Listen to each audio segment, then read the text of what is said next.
I'm Dr. Mollie Marti with Resiliency Matters, and today we are speaking with Michael O'Brien, founder of Humanature, a design firm that seeks to put humans in the center of their work.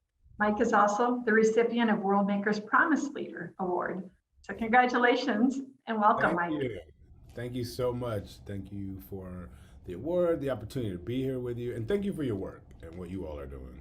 So Well, much. right back at you. And I know from our past conversations, we're fellow fellows of the Royal Society of Arts, that our challenge will be, keeping things bite-sized or avoiding rabbit holes, but we'll do our best. Fair enough. So the first question comes from a team member. They are excited, for this conversation as well. Nice. And one asked, Mike, your work is at the intersection of art, science, and design. Paint us a picture. What does a society that is designed for humanity look, feel, sound, love, and act like? Woo! That's our whole conversation. Man, so can we pull that apart a little bit? Um, what does it look like, right? I'm actually gonna did they ask what does it feel like? Yes, and they threw love in there, which I love. So this is Yes. from Katie. Shout out to Katie. Shout out to Katie.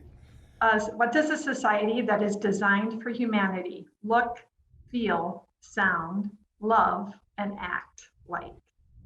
That is the So million-dollar question, isn't it? I'm gonna start with feel, because humans, like, so much of our world is processed through our emotional understanding of it.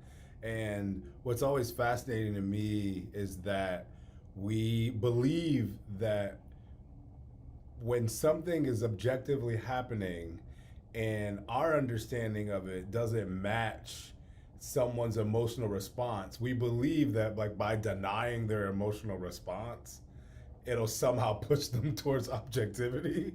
And I'm always like, oh, that's not how that works. What people perceive is real, and their emotions are a guide for us to understand in that moment, like, how they're making sense of the world. And I think from that standpoint, the feeling of what it looks like is really important in this context. And so the feeling is that I totally belong, that there is nothing that could or would happen that would see me excommunicated from the group, from humanity at large. Now, don't get me wrong, that's very radical.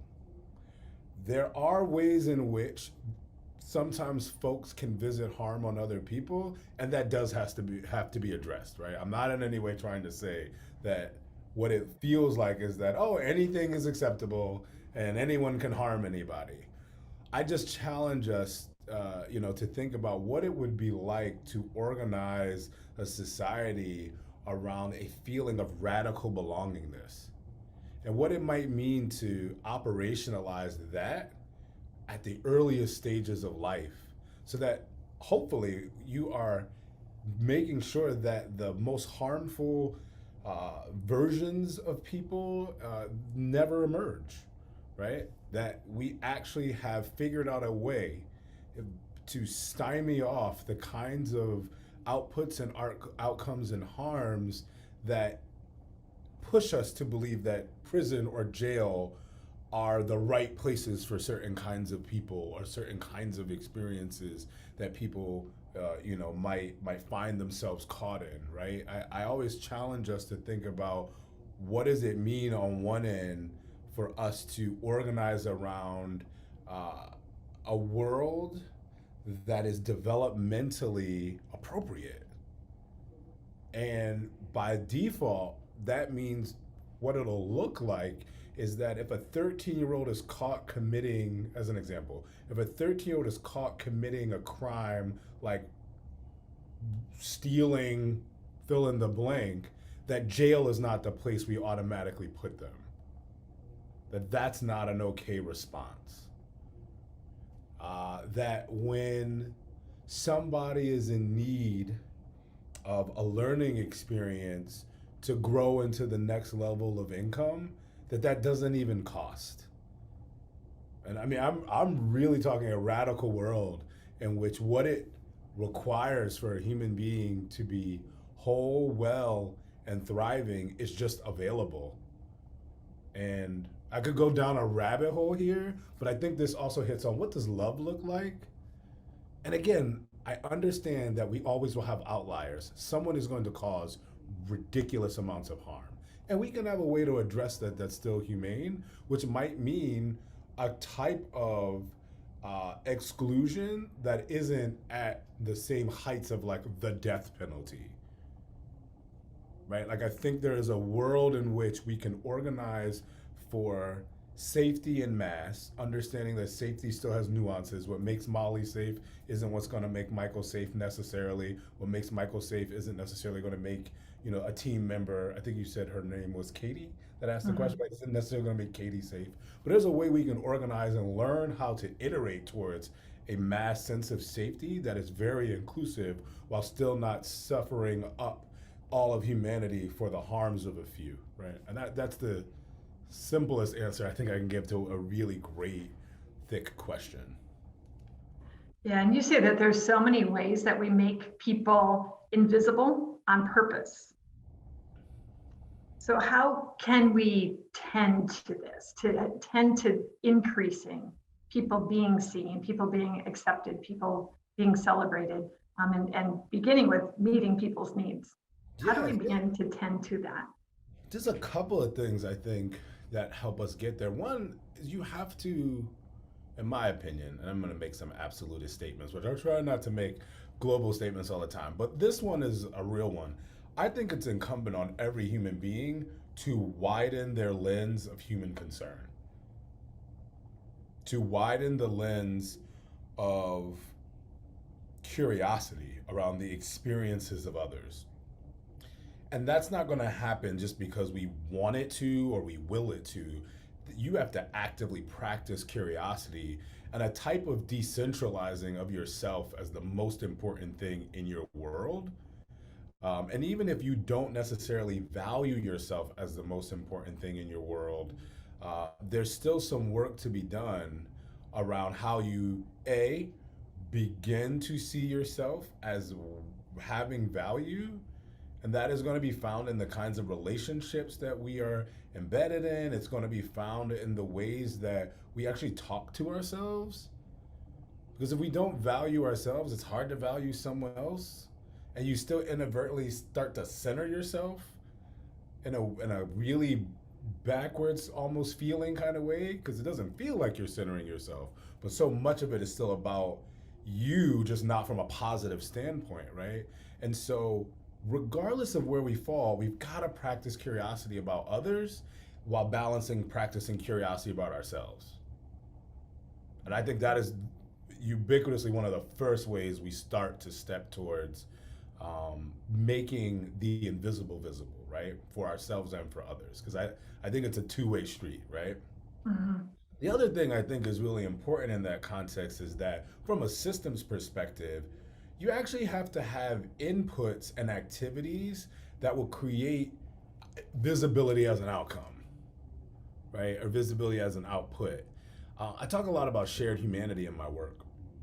And when I think about shared humanity, and then even organizing some of these frames that I like to bring to the table and that I like to encourage people to think about in the work. The opposite side of shared humanity to me on a spectrum is dehumanization. And I think racism, sexism, homophobia, transphobia, classism, ableism, nationalism, right? Go down a list of isms and phobias that are socially centered and relationally centered. I think a lot of them have their roots in dehumanization. And if we think about dehumanization at one end, shared humanity at the other, there's an arc between the two. And so it's an iterative journey of trying to figure out what are the systems, inputs and design methodologies we need to be engaging in to move us kind of like a spiral towards the other side. Because the learning is not going to be as linear as people want, right? Emotional experiences or the kind of emotional learning that we need to go through to get towards that visibility for ourselves and others, it's not linear. It's going to take us relearning, unlearning, relearning, right? In a series of cycles and waves. And so, knowing how to bring mental models and exercises to work when we're designing projects to try to make visible things that we might miss about other people, about our intentions in the work, about potential harms in the work. Like, all of that matters, as well as making the space to specifically celebrate and have joy, right, as an output or an outcome in the experience. I heard a brilliant clinician once say at a conference that you have to make time purposefully and intentionally to have joyful moments and celebration. You got to schedule joy because grief and trauma schedules itself. You don't have to do anything but be alive, and grief and trauma are going to show up.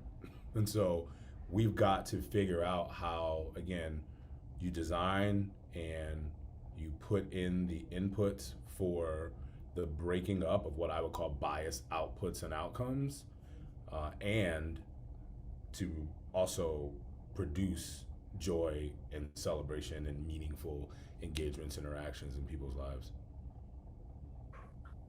I love that. To schedule joy and yeah, go on and put yourself in a joy diet, right? Um, I don't know. I imagine you saw a study fairly recent on economic connectedness, and it was a massive study. Facebook users, I think, over 72 million.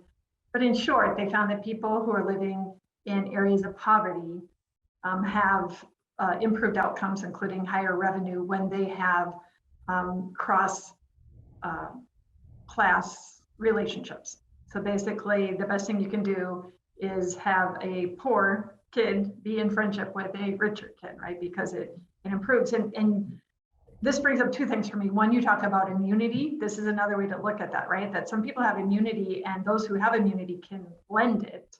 So I think that I'd love for you to talk about that. And then it's not just enough to bring people together, right? These are relationships. It's not just let's put all the poor and rich kids together in a room and good stuff happens. It's not how it works. So talk a bit about immunity and what we really can be doing to foster cross class relationships. Yeah, so this is where practicing curiosity is really important because many of us, I'd argue most of us, meet narratives and stories about groups of people before we ever meaningfully engage in relationship building with someone from that group. So I'm going to meet stories about a trans person before I actually meaningfully engage in relationship building with, say, a trans coworker, right, as an adult, or as a trans student, or excuse me, as a student meeting a trans student, right? Same with race and other forms of identity. So it's important to remember or to learn that you have preconceived ideas and concepts and mappings of people about a number of different things and in relationship to a number of different things before you ever meaningfully build a relationship with them. And knowing that can help you back up enough to go, wait, I don't know enough here. I need to ask questions and practice curiosity in a compassionate way that recognizes that this person also might not want to hear a litany of questions from me in our first and second setting. So the other thing here is balancing out just someone being fully human the way I would want someone to recognize my full humanity and treat me, right? And so with immunity, unfortunately, that's a big one to unpack, but you can't even start that if you don't really practice curiosity, both in your own experience and in the experience of others, and recognize that it's an iterative learning journey about what it means to be socially immune to a number of different things that somebody else might be experiencing in the world. So it's possible to be in the same physical space, like a workspace, but the sense of place is not the same because of the ways that the world interacts with my identity and my body, or identities and my body, in just being. And it's, again, it takes curiosity to start to unpack that. That's a brilliant mirror for our viewers, right? To ask, am I truly meeting this other person, or am I meeting my story of this other person? more.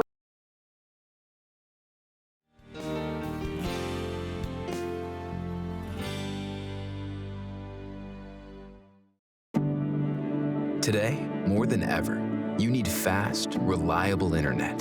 At Mediacom, we want you to know you can count on us. Our fiber-powered 100% gigabit technology network was built for the future. We have enormous capacity and power and 99.99% network reliability.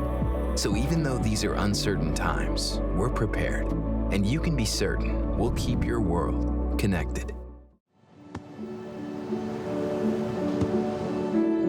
I don't remember how it started. Go to that. Our back and forth. It always came back. Dad! You probably don't remember what you told me, That was perfect. but I heard every word.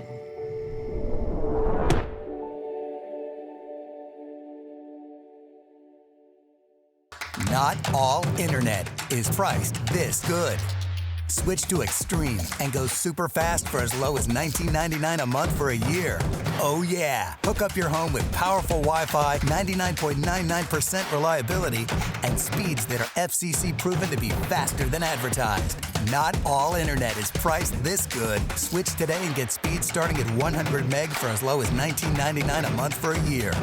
Call 844-EXTREME2 for details. If I could go back and change it all, I would. I think I'm gonna miss you the most. I'm sorry. I'm so sorry. I'm so sorry. Maybe it's just the little moments. If I could go back and change it all, if I could go back, I would. But I can't.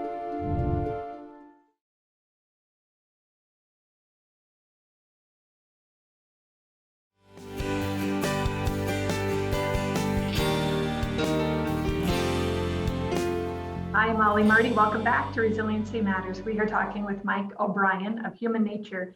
And Mike, you are this year's Worldmaker's Promise Leader. And this award is presented to an influencer under age 40 dedicated to creating solutions for today's interconnected and dynamic world, contributing to a narrative of human thriving. How do you see yourself in this definition? I'm flattered. I mean, first off, I'm like trying to not blush. I think the main way I see myself in that definition is like my hyper commitment to living out the operational reality of our humanity and not the mythos of our humanity, and forcing in my work both my company and then through the work of the company in a supportive way, forcing our clients in the world to reckon with what I call the mechanics of our humanity, right? Humans are social organisms. Our biology and our social nature are forever intertwined. We cannot do anything about that. And we unfortunately have learned, well, fortunately / unfortunately, learned so much about what it fundamentally means to be human in the last 20 years with the way technology has advanced, but I'd even argue in the last 40 to 50 years, right? When you think about like the orphanage in Romania, where we learned about the need for human connectivity in the earliest stages of life, all the way to the more recent public health research projects and studies around loneliness in adulthood, right? In your senior ages, right? That is actually a health epidemic. We need each other to survive in so many different ways, but we don't really have great frameworks that help us understand how to merge all those things. And what does it then mean to create developmentally appropriate policy? And I look at policy as both an informal and formal construct, right? One, development lasts throughout the lifespan. So when we say developmental, we're not just talking about childhood and adolescence, we're talking about the entire spectrum of life. And then two, policy from a formal end is legislated, it's written down, it's in a handbook, right? I could stand up somewhere in front of some governing body or a leadership-based body that has some form of decision-making power and kind of point to a thing and go, this should be mine based on this, and I'm not getting that, whether that's treatment, time, fairness of the law, whatever. But the real difficult part is what I call informal policy, which is essentially culture, right? It's the thing that's not written down or often said out loud, but is so practiced that if you are so well practiced at that, that if you were to go in with research methodologies and tools and pattern recognition tools, you can organize data sets out of there that are pretty clear, like women being paid unfairly. There is no CEO who stands up and says, you know, one of our main policies is to not pay women equitably. And in fact, if we disaggregate the data and look at, you know, women across multiple races, we love the fact that we don't pay women fair across that whole spectrum, right? Like that's not a thing. And so how do you make that visible, right, in an operational way? Like that's a part of our journey. And how do you then provide opportunities for people to experiment and try new things in systems design to produce different outcomes? And what is the learning content that needs to be, you know, undergirding that journey? And then what is the practice-based jungle gym, the psychosocial jungle gym for people where they can try this out and practice like we did when we were 4 on the playground, learning how to really be empathic. You know, if you had those opportunities with adults around you or older people to be like, yeah, no, Michael, don't throw the ball at his head because he said something you didn't like, or you can't snatch the ball from him because you want it back. That's not how you do things. Ask him, because you wouldn't want him to do that to you, right? Would you want to be it? So those kind of instructive jungle gym moments, I think, are really important for people. And I think that's what we try to do with our company. And I'm hopeful that maybe that's what the Promise Leader Award signifies for me. I think I finished that sentence well. I don't know, but that's what came up. Yeah. Well, that and you know, the Philadelphia Citizen wrote, says you're talking about, and just the word promise. You have this ability to see potential, but quickly it said that's the thing about O'Brien. One conversation with him, and you see potential everywhere within individual people, within the possibility for changing minds, within the possibility for changing rules and systems and interactions and hiring practices and thought practices. You focus on the potential, and that you are kind of forcing the hand to be looking at some of these things and doing it in a way that's impactful and effective. Psychosocial jungle gym. I'm going to borrow that, Mike, because that's a place I'd hang out all day long, right? But you know, you do bring this work in a way that's not threatening and can help people change. So that's my take on you as Promise Leader. Thank you.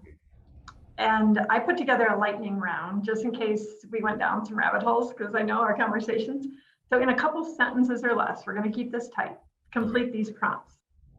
I respect people who do the work. This means that they show up with intellectual and emotional integrity, meaning they're not running from the hard stuff. It might be complex, but they're in it. What breaks my heart is we still don't honor children. We still don't honor, you know, birthing people and protect children and birthing people. We just don't do it. I would be out of integrity if I didn't state that whether we like it or not, adolescence does not end at 18. And so policy has to shift to match that. It ends at the earliest 24. We have to, and that's the earliest, right? Like there's enough science to say 26. Which I can confirm as a mother of a 23, 25, and 27-year-old. I wholeheartedly believe that everyone is worth the breath in their body. One thing that I am learning about myself these days is I still have so much to unlearn. What sustains me in my work is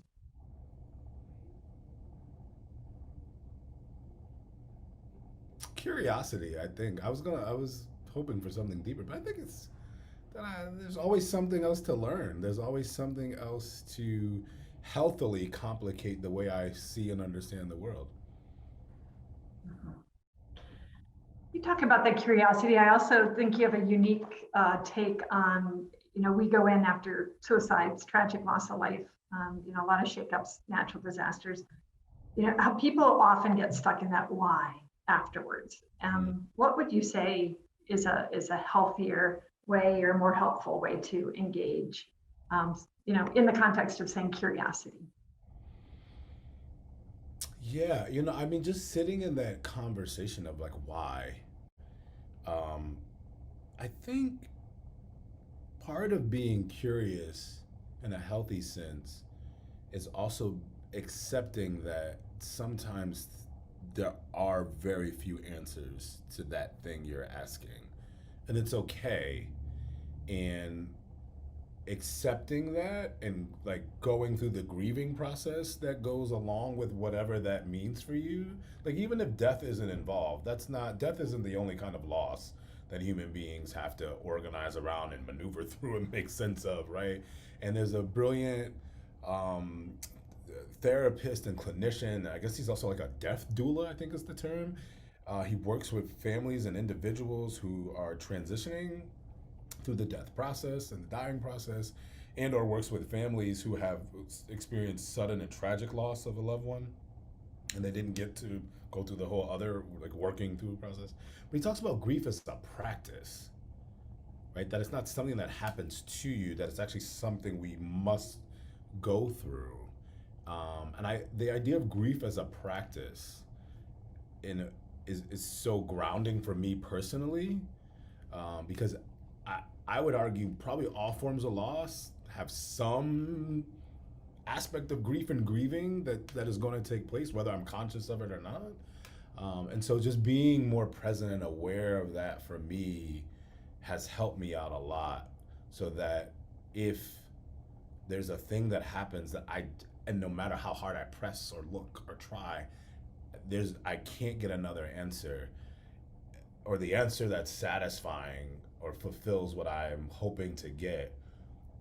I don't have to be stuck in the circle of why. I can now move to the practice of grieving my loss and naming my loss and what that next iteration of the journey is.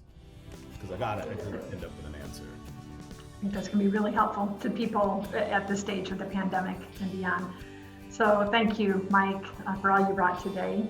And thank you, viewers, for joining us on MediaCom MC22, your local programming leader.